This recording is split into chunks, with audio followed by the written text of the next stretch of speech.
And now, it's time for another Dice Tower review with Tom Vasel. Hey folks, I'm Tom Vasel, and today we're taking a look at Leaps and Ledges. This game has kind of a cool cover. You see yourself going up the towers. It shows a guy hanging on, and it looks like they're about to fall off. It looks like a dexterity game, but it's not! It is kind of like an Uno style game, or sorry I think is the best word for it, as you're trying to move your pieces up the tower and knock other people's pieces off. This is a mass market game from Mindware. Well, let's take a look.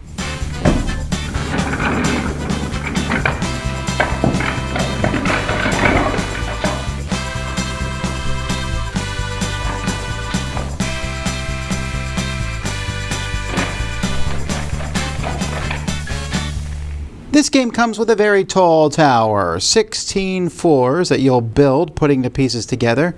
Each player is going to have 4 of these little dudes of their color, and you're going to start with 3 cards off the deck of your hand. These cards are various numbers, so on your turn you play a card and you'll move that many levels up. 1, 2, 3, 4, 5, 6, 7, 8, 9, 10, 11, 12. All right, here's the cool thing. If someone else plays at 12 and they land on you, there can only be 1 die per color, so you knock the other person off. If you have 2 of your people on the same level, you're safe and no one can knock you over. But only cards with the same color can be on there. Now you're required to play a card from your hand, which means if I have all my people up here and I have to play something like this 6, and we go 1, 2, 3, 4, you got to land up here by exact count. So he has to start all over again. If you do land up there by exact count, then hooray, you are there.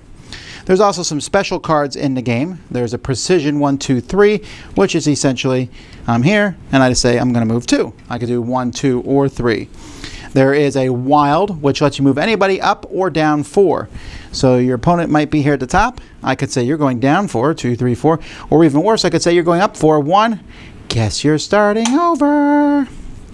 There is Rampage, which lets you move up 5, and as you do so, you knock off everybody on the way.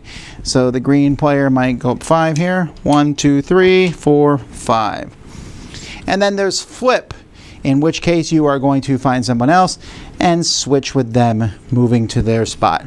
You can't switch with somebody on the ground. That's it. You keep going till someone gets to all 4 of their people to the top. That person is the winner.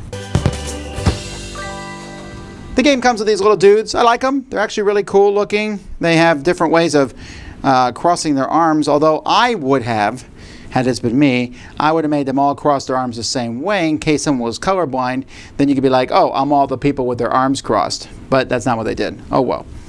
The thing itself is okay. It's pretty sturdy. As you can see, I'm shaking it here. It's not going to fall apart easily. You got to kind of yank them apart, almost like Legos to some degree. They come apart, and then they're going to fit inside this box, which is really too big.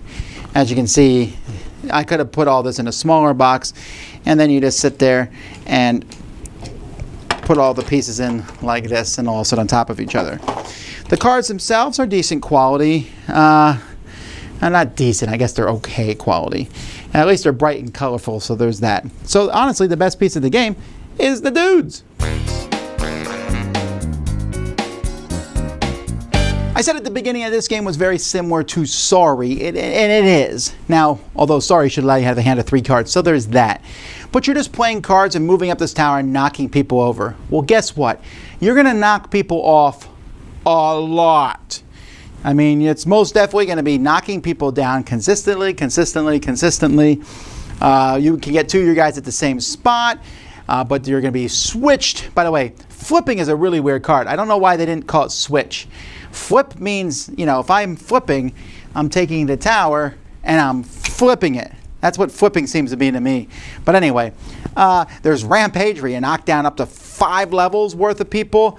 It's just, there's so many ways to fall down that it gets almost wearisome. It's like I move up, but I get knocked down again. You can never keep me up. You just keep getting knocked down.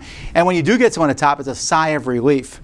So that's the kind of problem. It's this really pretty game. I really like the way the plastic looks, the colors, the idea of going up. And again, it feels like it should be a dexterity game, but it's not. It has these big levels here, but only one person can be on a level. How fat are these little dudes? But 2 of the same color. Are they like just knocking each other down?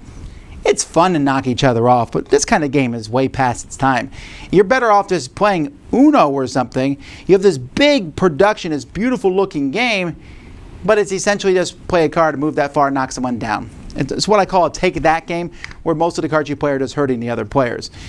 Kids might enjoy it. My kids thought it was okay. And there's a plethora of fantastic games out there, so that one's not going to save this one either. So that's Leaps and Ledges. I think more leaps than ledges. Dice Tower Judgment. It's pretty, but feels dated.